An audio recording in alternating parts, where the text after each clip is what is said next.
Assalamualaikum warahmatullahi wabarakatuh. My name is Muhammad Rizky Pratama from PBID. Today I'm gonna read text about North American Indians. The first people to live in North America were the American Indians or Native Americans. According to the religious and folk stories of many Indian groups, their earliest ancestors arrived in North America from the inside of Earth. Modern scientists, however, believe that the first Native Americans come from Asia 50,000 to 80,000 years ago across the Bering Strait from Siberia to Alaska. They were nomads. Nomads. That is, they didn't live in one place, but instead were always on the move as they looked for food. In other words, the first American Indians were hunters who follow the animals their food source during times of migration from the place to place. Together, the nomadic people and animals slowly migrated toward the south. These early inhabitants spread out all over the North America continent, now Canada, the United States, and Mexico. There was a great variety of language, religious beliefs, and custom among the many tribes or groups of Indians.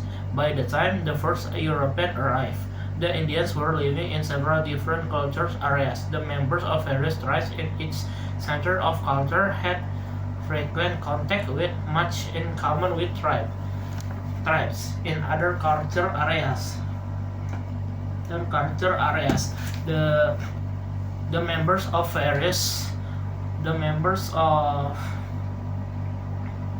various tribes in each center of culture had frequent contact with one another and share familiar characteristics, but they don't have much in common with tribes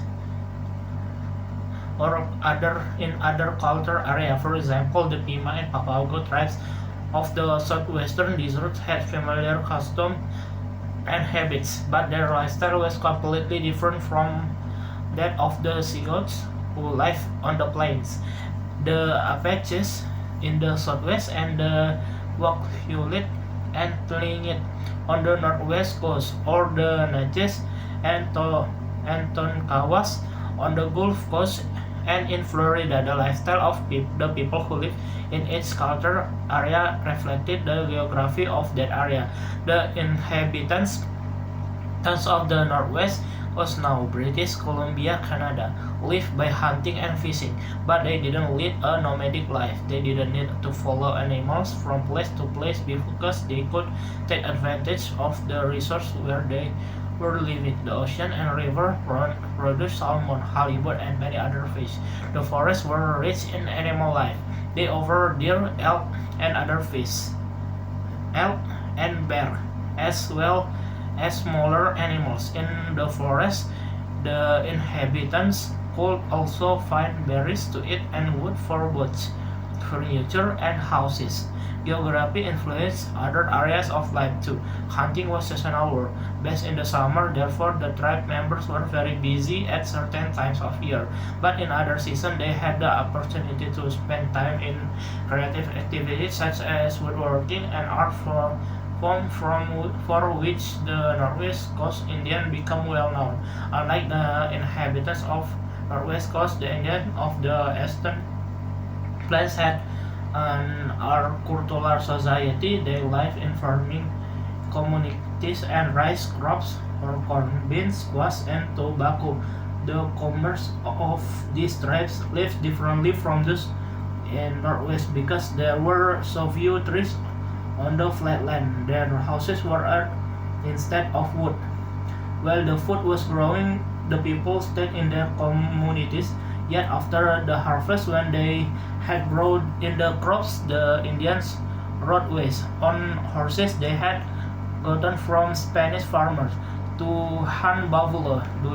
During the months when they were looking for buffalo, the lifestyle of the hunters was similar to that of the nomadic tribes on the western plains, to displaced Indians, but both eastern and western the buffalo was very important.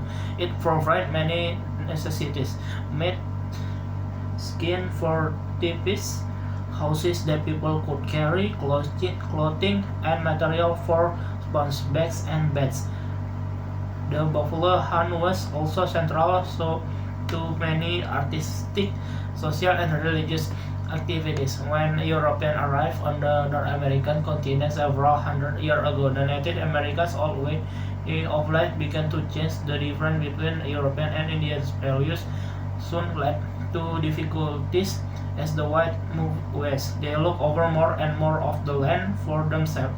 Native Americans lost not only their land but also their life to widespread wars and to sickness that were non-existent in North America before the European came.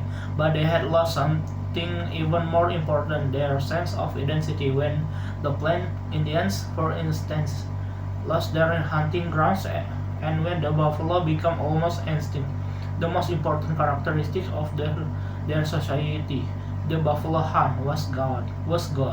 Today, although some Native Americans live in urban areas, many live on reservation land that the government set aside for them. Some tribes have held on the language and ancient custom of their ancestors, while others in general have forgotten the old day. Although some groups are relatively wealthy, most are very poor, had received help from the government in recent years. Many tribes have begun regain their sense of identity and their cultural heritage. They are having wars once again, this time in court, where they have succeeded in several legal battles. They are fighting to win back their land and their fishing and hunting rights, the basis of their ancestral way of life. Okay, maybe that's all for me. I'm sorry if I have any mistake. Wassalamualaikum warahmatullahi wabarakatuh.